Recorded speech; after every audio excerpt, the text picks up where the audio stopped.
In the Ielts test, you hear some recordings and you have to answer questions on them.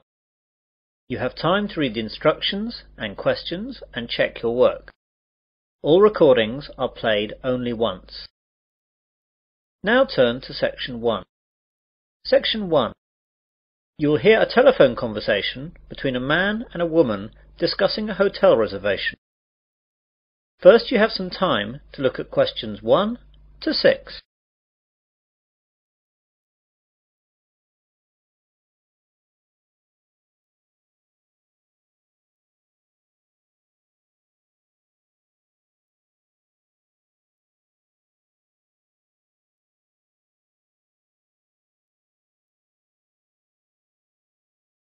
You will see that there is an example. This time only, the conversation relating to this will be played first. Sunrise Hotel. Good morning. Barbara speaking. Hello, my name is John Griffin. I'd like to make a booking for tonight, please. Are there any rooms still available? Yes, there are a few left. What were you wanting? Well, I'm on a business trip, so I only need a single room. Mr. Griffin is on a business trip, so B is the correct answer. Now we begin. You should answer the questions as you listen, as the recording is not played twice. Listen carefully to the conversation and answer questions 1 to 6. Sunrise Hotel. Good morning. Barbara speaking. Hello, my name is John Griffin. I'd like to make a booking for tonight, please. Are there any rooms still available? Yes, there are a few left. What were you wanting? Well, I'm on a business trip, so I only need a single room. I don't think that will be a problem. Let's look. Yes, there's one single room left. Shall I book it for you? Yes, please. That would be great. Right then, let me get a pen.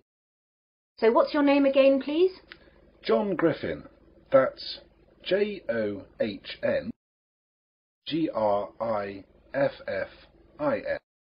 OK, I've got that down. Wait a minute. You've been here before, haven't you?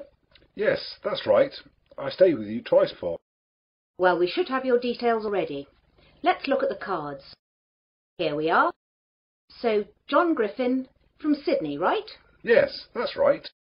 So tell me if I'm wrong. John Griffin, passport number 87637-489, age 30. Yes, that's right. So it's a single room for 2 nights. Is your credit card number the same to confirm the booking? Yes, it's the same. But I want you to forward the bill to my company again, if that's okay. Oh yes, Mr. Griffin, that's no problem at all. Your company have always settled very promptly in the past. And what time can we expect you tonight, Mr. Griffin? Well, the plane lands at 9:15 p.m, so by the time I get through for the formalities, that should take about 20 minutes. I should be at your place at 10. Will the restaurant still be open at that time, as I'll be hungry? I hate plain food. I'm afraid it'll be closed by then, Mr. Griffin. Can I organise some snacks to be left in your room? A burger? Fries? Sandwiches? Yes, that would be great. How about a cheese sandwich with fries? No problem, sir. I'll see to that. Oh, the fries might be cold when you get in. Ah, yes. Just the sandwich then. No problem. Anything else, Mr. Griffin? No, that's all. Thank you. See you tonight. See you tonight, Mr. Griffin. Goodbye. Goodbye. Now you will hear a conversation between Barbara and another man, Mark. Before you hear this, you have some time to look at questions 7 to 10.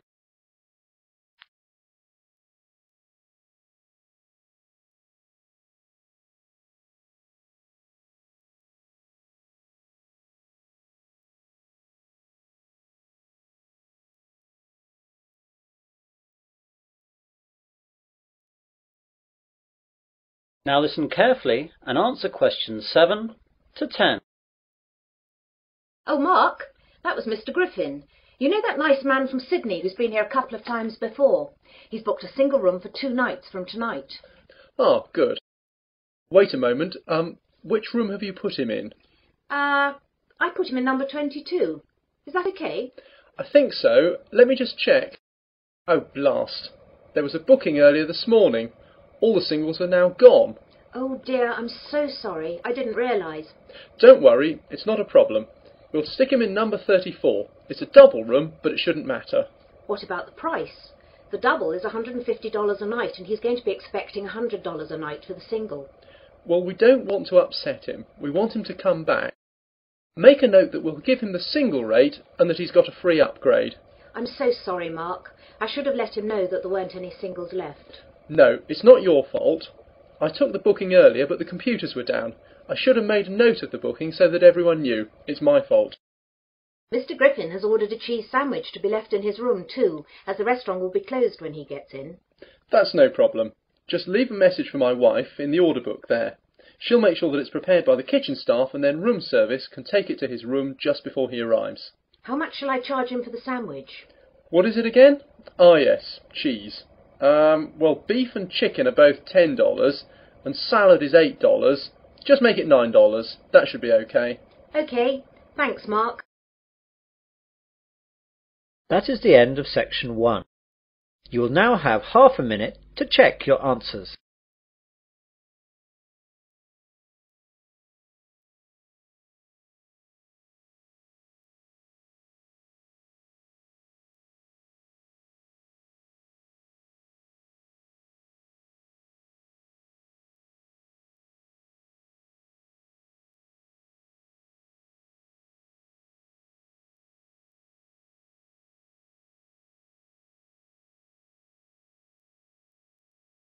Now turn to section 2. Section 2. You will hear a news broadcast on a radio station. First you have some time to look at questions 11 to 15.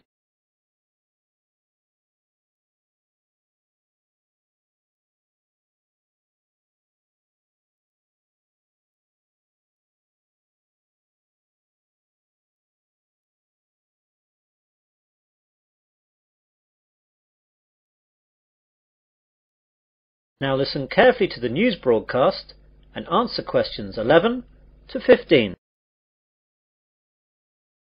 Good morning and welcome to 2RC, your local radio news service for the Wesley area. And here are your headlines for this morning. More news from the police into the jewellery robbery that occurred last Tuesday in the centre of town. Comtech, the local computer hardware manufacturer, has announced that it must cut 40 jobs. New routes open up at the Wesley International Airport. Plans for the redevelopment of the Oakley Woods have been shelved. A local cricket team make it to the regional finals. And get set for a heat wave. First of all, police have released 2 descriptions for the 2 men wanted in connection with the robbery at the local jewellery store Nichols in the centre of town last Tuesday. At 9 a.m, just when the store was opening, 2 men burst through the door and demanded bags to be filled up with jewellery. Although the 2 men were armed with baseball bats, the shopkeepers bravely attacked them and beat them off. Although the 2 men had motorcycle helmets on, these were knocked off during the scuffle, and the shopkeepers were able to get a good look at them.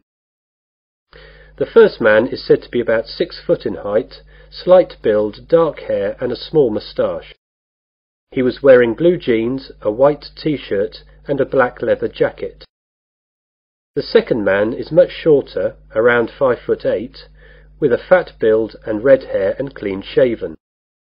He was wearing a dark blue sweater and black jeans. They are both probably in their early 20s. The police hope to issue photo-fit pictures later today. The public are urged to call Wesley Police if they think they recognise either of the 2 men.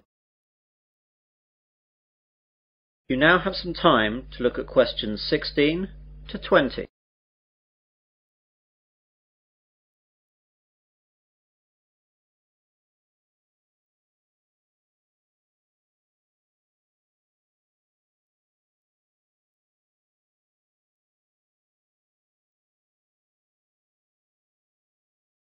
Now listen to the rest of the news broadcast and answer questions 16 to 20. Comtech last night announced that they must release 40 workers. This was blamed on a downturn in sales and increased competition. The jobs to be lost will be a mixture of early retirement offerings and a spread from all departments in the company. Westley International Airport has been awarded by Cheap Air, the new low-cost carrier, 4 new routes into Europe. The new routes will be into 4 European countries, though the details have not yet been released. When the deals have been finalised, this will lead to a significant number of jobs. Environmentalists were delighted this morning by the news that plans by the local council to develop the Oakley Woods area have been shelved. The woods were to have been developed into a shopping area, but opposition from local residents and local environmental groups has led to a turnaround by the local council, and they will now look for an alternative site. Westley Green, a local pressure group, says they are ecstatic that the council has bowed to the wishes of people in the area. Mr. George Finchley, Mayor of Westley, made the announcement and said that the committee responsible took all available information into account before taking the decision, and he hopes that Westley residents are happy that the local council are sensitive to their wishes when making decisions. East Moors CC, a local league cricket club, has made it to the finals of the Sunday League knockout cricket competition. They will play the final at home on Sunday 30th of August against Newbury CC. Go along and support if you're around that day, as you'll be assured a great Sunday afternoon sport. And finally, get set for a heatwave for the remainder of the month of August. Weather experts have assured us that we will have 3 weeks of unbroken sunshine till the end of the month. Great news, but those of us who are experienced with the British weather will most likely greet this news with, "Let's wait and see." That is the end of section 2. You will now have half a minute to check your answers.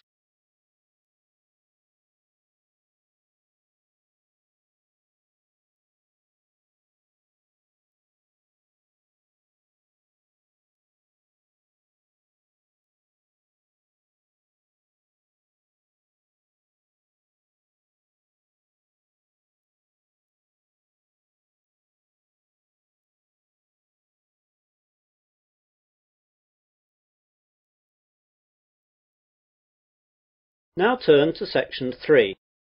Section 3.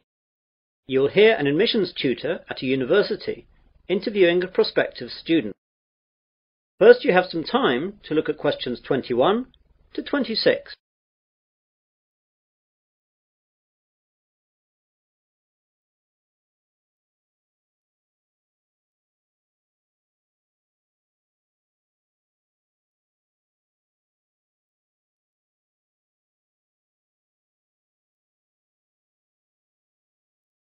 Now listen carefully and answer questions 21 to 26. Hello there, it's Robert Johnson, isn't it? Yes, that's right. First of all, thanks for coming to this interview and thanks for applying to the engineering department of Westley University. This is a fairly informal interview where I just get to know you and find out what kind of person you are. There won't be any technical questions as we've got all your educational background from your application form. Oh, that's good. Now, I know you've applied to us to study civil engineering, so can you tell me why you chose this field? It's a mixture of reasons, really. First of all, I've always been fascinated by building things. Whenever the family was on the holiday, I would always be interested in the local bridge and all that. My father is a civil engineer too, so he'd always be able to explain things. And it was he, I suppose, who really fostered my interest. I'm lucky as well, because my best subjects at school were maths and physics, which are the ones that are of particular use for engineering. So you'll be keeping it in the family then? Yes, my brother wants to do the same thing as well, so you'll probably get an application from him in another 2 years. Great. Now then, I noticed from your application form that you took a year off between school and university. What did you do during this year? Well, I'd like to say I got plenty of work experience, but what I did was travel. I went to Australia for the year and spent the time travelling and working all around the country. At the end I went to New Zealand and travelled around there for a couple of months. What kind of work did you do out there? It was fairly menial stuff. I delivered furniture, worked in a pub, worked in a hotel, and worked on a building site for a couple of months too. Working on a building site must have been good experience for engineering. I suppose so. I mean, it was interesting to see the brass tack side of things, And a good engineer has to get his hands dirty, my father says. He's absolutely right as well. Now, why did you choose Wesley University to study civil engineering? Well, first of all, I know that the department has a very good reputation in this field. And before applying, I checked out the stats and saw the percentage of graduates going straight into industry was very good. Yes, we're very proud of that. I'm also very interested in mountaineering, and your campus here in the Midlands is within reasonable distance of Snowdonia, so I'll be able to go hiking at weekends when work allows. That's good. It's very important for students to have interests outside of their studies. It helps deal with the stress. I also play a lot of football, and the university runs quite a few teams in the local leagues, so I'd like to get into that. You now have some time to look at questions 27 to 30.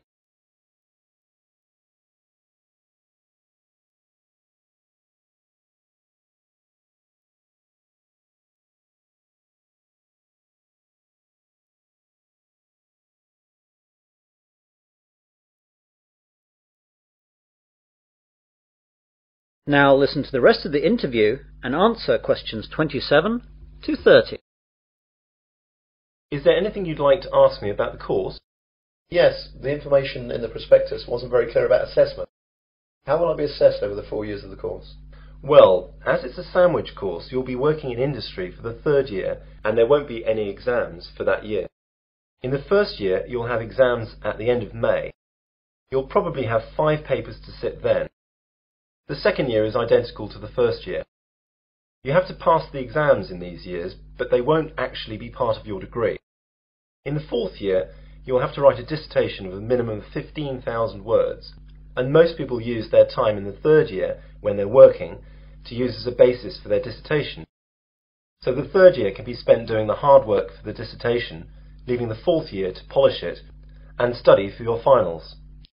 What will I have to do for the final? There will be 8 papers in all during June, and these will be based on work done throughout the entire course. It's hard and a stressful time, but students usually cope with it. Anything else? Yes, I'd like to ask. That is the end of section 3. You will now have half a minute to check your answers.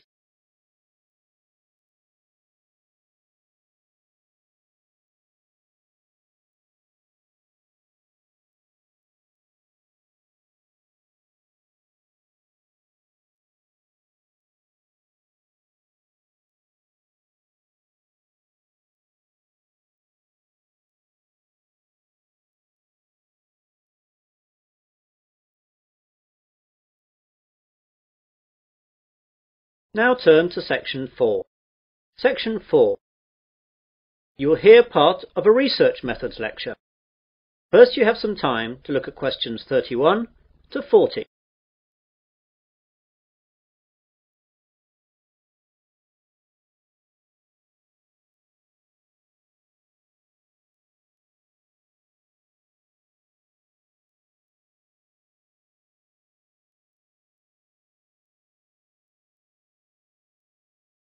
Now listen carefully and answer questions 31 to 40. Good afternoon, ladies and gentlemen. Welcome to this auxiliary lecture on research methods. This lecture is not aimed specifically at one particular course, but is a general lecture that will be relevant to any student who must conduct research into a topic for his or her course. For most of you, this will be the research that you need to do in order to write your dissertation and theses. It has been said that First World societies are no longer industrial societies, but information societies. That is, our major problems and tasks no longer mainly centre on the production of goods and services necessary for survival and comfort, but rather require a prompt and accurate flow of information on preferences, needs and behaviour. This is why surveys today are regarded with so much importance. What then is a survey? Today, the word survey is used most often to describe a method of gathering information from a sample of individuals. This way, the results can be projected from the sample to the larger population. An important consideration to take at the start is to decide how large a survey to perform. The sample size required for a survey partly depends on the statistical quality needed and the size of the total population of the area in question. Even so, there is no simple rule for sample size that can be used for all surveys. Analysts, though, often find that a moderate sample size is sufficient statistically and operationally. A properly selected sample of only 1,000 individuals can reflect various characteristics of the total population, but it is not always needed to sample the entire population for your needs. I'd like now to look at some of the types of survey available to us, and the focus here will be on methods for surveying individuals and companies. Mail, telephone interview, and in-person interview surveys are the most common ways for doing this. The latter can be in offices, homes, or on the street. Mail surveys can be relatively low in cost. A decent response rate, though, is the major problem.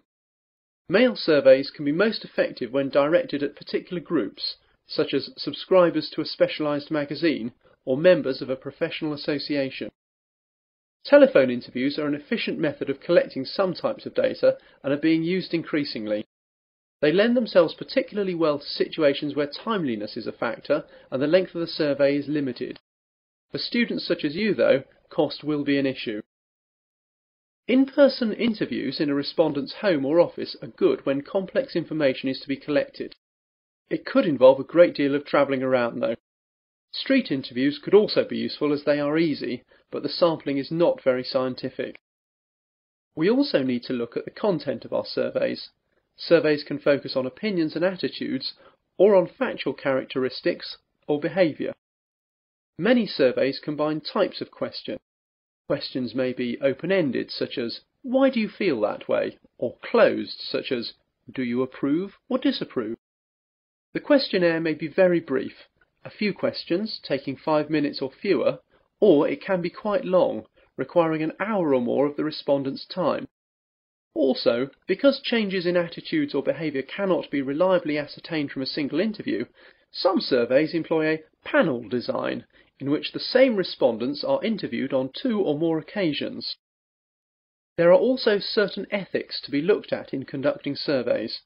Some of you will see that the information that you will compile is of value to companies operating in that particular sector. Therefore, you must always bear in mind a few guidelines. Surveys should be carried out solely to develop statistical information about a subject. They should not be designed to produce predetermined results or as a ruse for marketing and similar activities. The industry standard for all reputable survey organisations is that individual respondents should never be identified in reporting survey findings. All of the survey's results should be presented in completely anonymous summaries, such as statistical tables and charts. That is the end of section 4. You will now have half a minute to check your answers.